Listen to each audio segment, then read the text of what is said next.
और हिजाब विवाद पर एक बड़ी खबर आ रही है। कर्नाटक हाईकोर्ट इस पर फैसला सुना रहा है और बताया जा रहा है कि जो छात्रों की तरफ से याचिका दायर की गई थी उसे कोर्ट ने खारिज कर दिया है। तो इंतजार हो रहा था फैसले का हिजाब विवाद पर, क्योंकि महत्वपूर्ण आज का दिन, इस पर कोर्ट ने फैसला भी अपना दे दिया। हाईकोर्ट ने छात्रों की तरफ से जो याचिका दाखिल की गई थी उसे खारिज कर दिया है और इसी दौरान अहम टिप्पणी भी इस विवाद पर कर्नाटक हाईकोर्ट की तरफ से की गई और वो टिप्पणी ये है कि हिजाब पहनना इस्लाम में अनिवार्य नहीं है। यानी जिस तरीके से इसे आस्था से जोड़कर कहा जा रहा था और उसी का जिक्र इस याचिका में भी किया गया था, तो कोर्ट ने ये अहम टिप्पणी करते हुए कहा है कि इस्लाम में हिजाब पहनना अनिवार्य नहीं है और इसी के साथ, इस टिप्पणी के साथ, इस याचिका को भी कोर्ट ने खारिज कर दिया है। कर्नाटक में हुए हिजाब विवाद के बाद छात्रों की ओर से कर्नाटक हाईकोर्ट का रुख किया गया था। कर्नाटक हाईकोर्ट में याचिका दाखिल करते हुए छात्रों ने कहा था कि उन्हें हिजाब पहनने की इजाज़त स्कूल और कॉलेज में दी जाए। इसके बाद इस पर लंबी सुनवाई चली।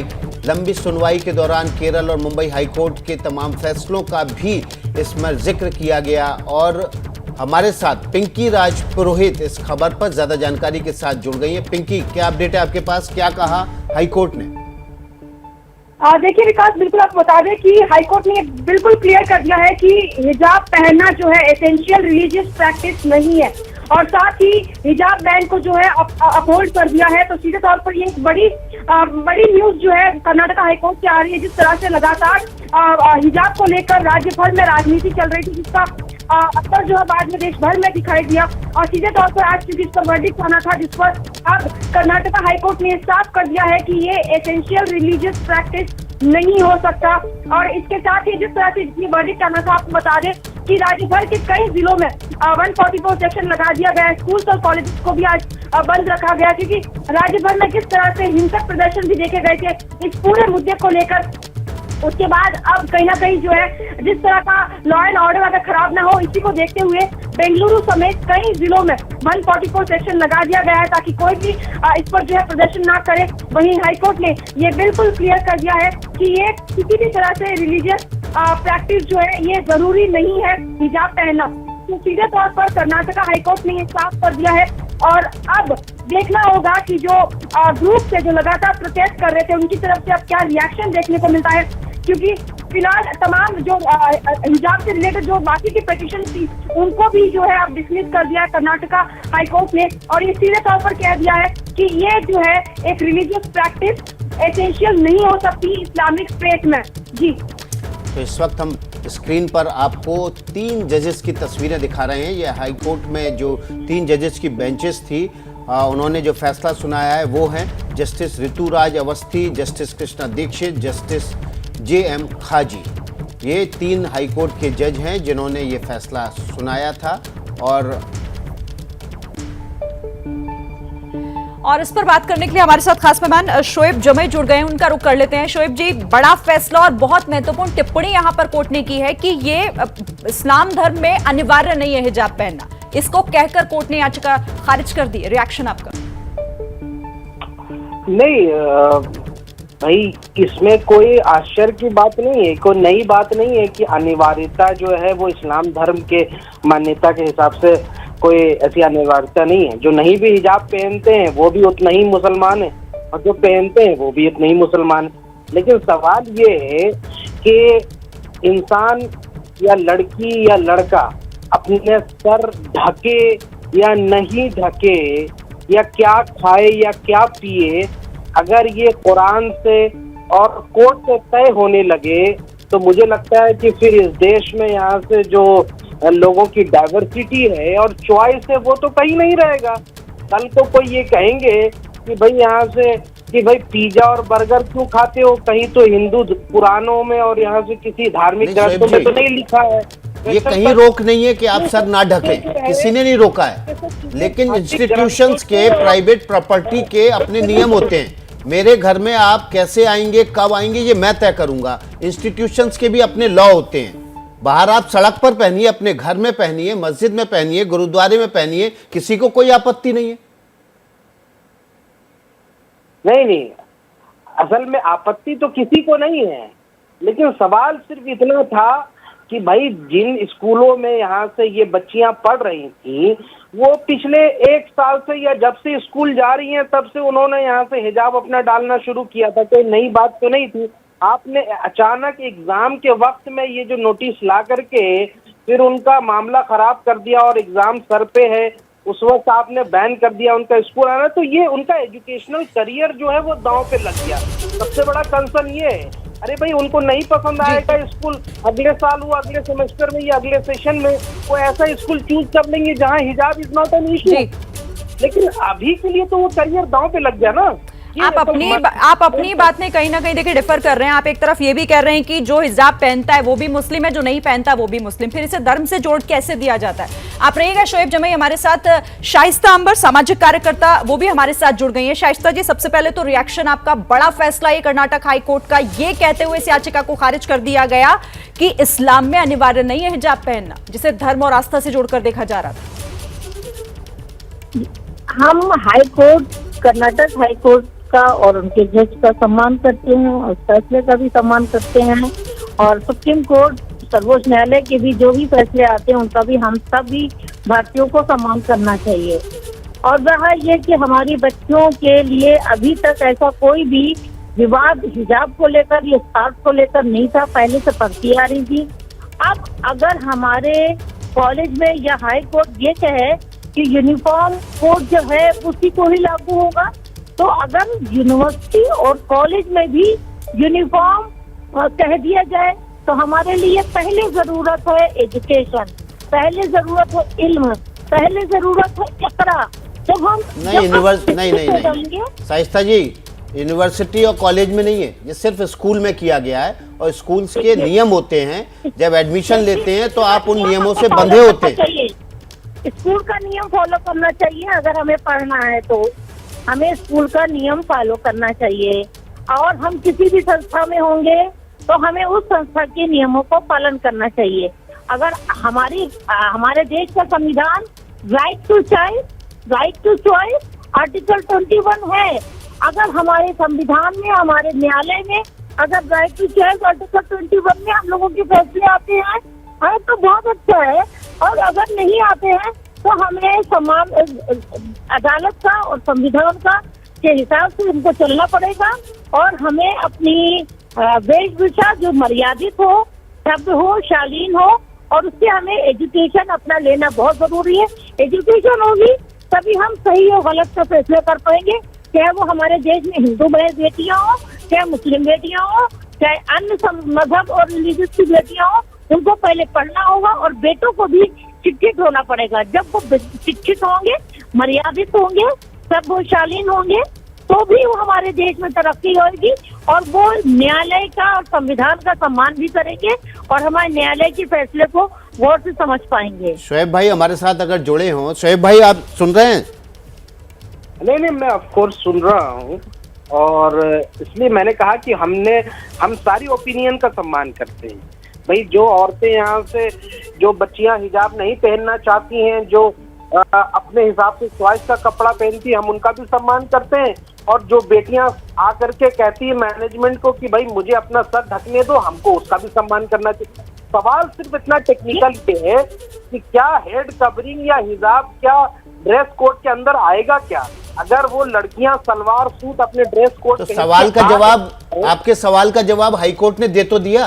कर्नाटक हाईकोर्ट ने 3 जजेस थे, उनका फैसला आ गया सर्वसम्मति से, और इससे पहले केरल हाईकोर्ट और मुंबई हाईकोर्ट भी यही बात कह चुके। नहीं, ये कोई बात नहीं है।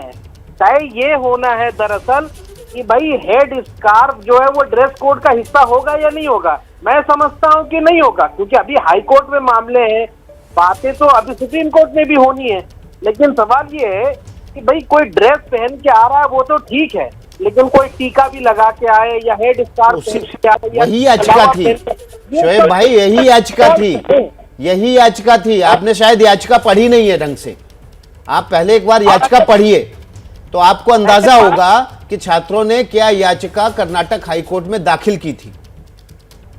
अगर रिलीजियस, सुनिए मैं ये कह रहा हूँ कि अगर रिलीजियस सिंबल बैन करना है स्कूल्स में या एजुकेशनल, फिर आप उसे गलत जोड़ रहे हैं शोएब जमई कि अभी देश और राज्य आगे बढ़ना है। ये संकुचित चीज़ों में हम नहीं पड़ना है। जो हाईकोर्ट का निर्णय है सबको पालन करके एक शांति का माहौल बना के रखना है। और जो छात्र जो है उनका मूलभूत काम है अध्ययन करना, ज्ञानार्जन करना, यही काम है। इसलिए सब छोड़ के अच्छे एक माहौल में, न हिंदू न मुस्लिम न कोई जातिवाद नहीं है, कुछ नहीं है, सब मिलके एक होके हम सब पढ़ाई करें और कोई इसके बाद इसका विवाद न हो जाए, यही मैं प्रार्थना सबसे संबंधित लोगों से करता हूँ। संसदीय बोर्ड मैं वो कहता हूँ। आज संसदीय पार्टी का हाईकोर्ट का जजमेंट आया है, कर्नाटक हाईकोर्ट का, उस पर वो टिप्पणी कर रहे थे। उनका कहना था कि किसी धार्मिक विवाद पर नहीं फंसना चाहिए, सबको स्कूल में पढ़ाई लिखाई पर ध्यान देना चाहिए और आगे भी कोई विवाद ना हो, ये हमारे आपसी एक दूसरे के भाईचारा और समझ से बनाए रखना चाहिए। तो हिजाब विवाद से जुड़ी हुई बड़ी बातें। और हमारे साथ देखिए इस वक्त सुप्रीम कोर्ट के जज और बीजेपी नेता अश्विनी उपाध्याय सीधे जुड़ गए हैं। अश्विनी उपाध्याय का रुख कर लेते हैं। अश्विनी जी, इस जजमेंट को आप किस तरह से देख रहे हैं? देखिए, बहुत अच्छा जजमेंट है और बिल्कुल कॉन्स्टिट्यूशनल स्पिरिट में है जजमेंट, क्योंकि अगर कोर्ट इसका उल्टा फैसला देती कि अगर आप किसी एक को अलाउ करेंगे तो पूरा पेंडोरा खुल जाएगा। कल को परशुराम को जो लोग पूजा करते हैं वो कहेंगे हम फरसा लेके आएंगे, जो लोग नागा संप्रदाय के हैं वो हम बिना कपड़े के आएंगे, कल को जो है जो भगवान शंकर की पूजा करते हैं वो कहेंगे हम त्रिशूल लेके आएंगे। तो ये मुझे लगता है पूरी तरीके से पेंडोरा खुल जाता। मेरा ये मानना है कि भारत एक सेकुलर कंट्री है, स्कूल एक पब्लिक प्लेस है, पब्लिक प्लेस पे सेकुलरिज्म मेंटेन करना जरूरी है। पब्लिक प्लेस पे आप केवल भारतीय बन के आइए, न हिंदू बन के आइए, न मुसलमान के बन के आइए, न पारसी बन के आइए, न ईसाई बन के आइए। वो स्कूल का जो ड्रेस कोड है उसको फॉलो किए। और ये इसलिए भी जरूरी है कि इससे गरीब अमीर का भेदभाव मिटता है।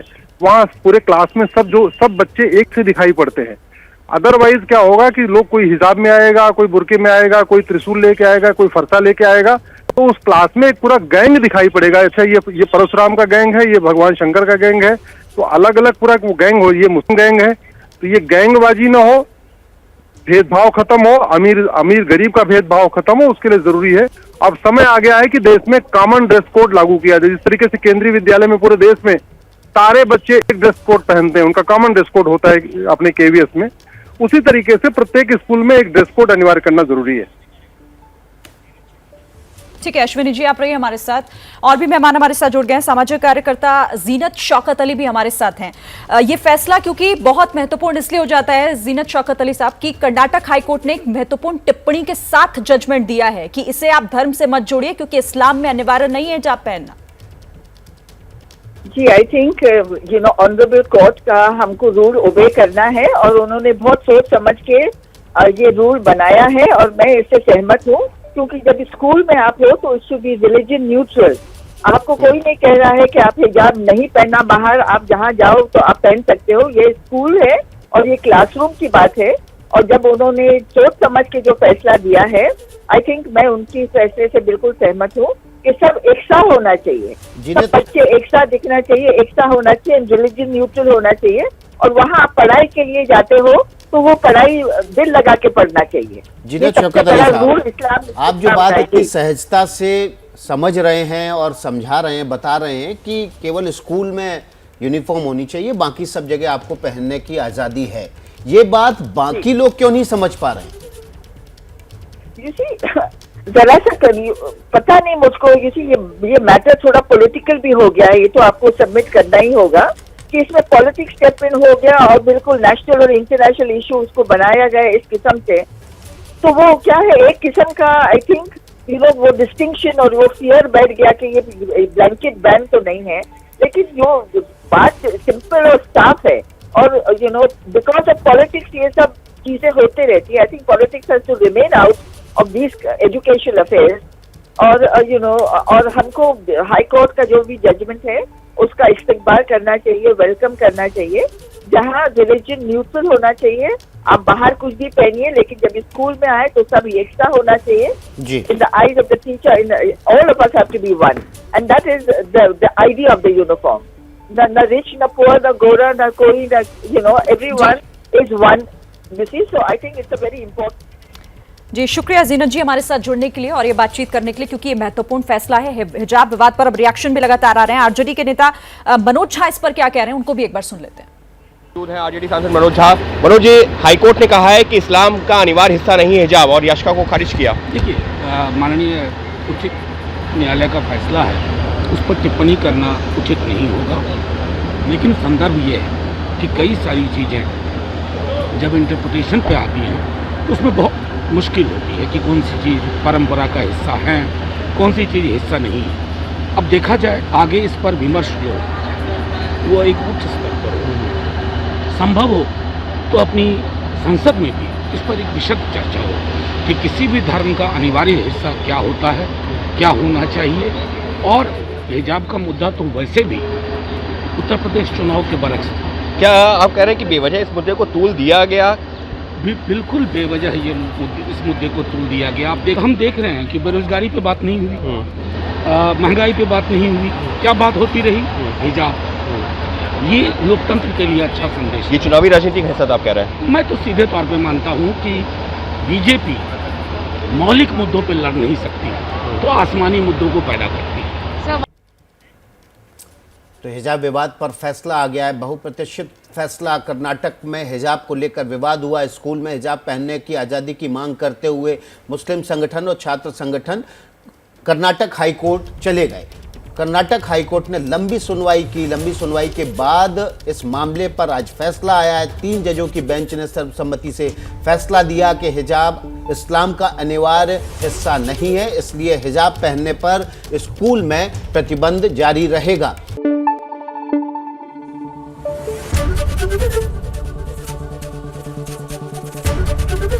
एबीपी न्यूज आपको रखे आगे.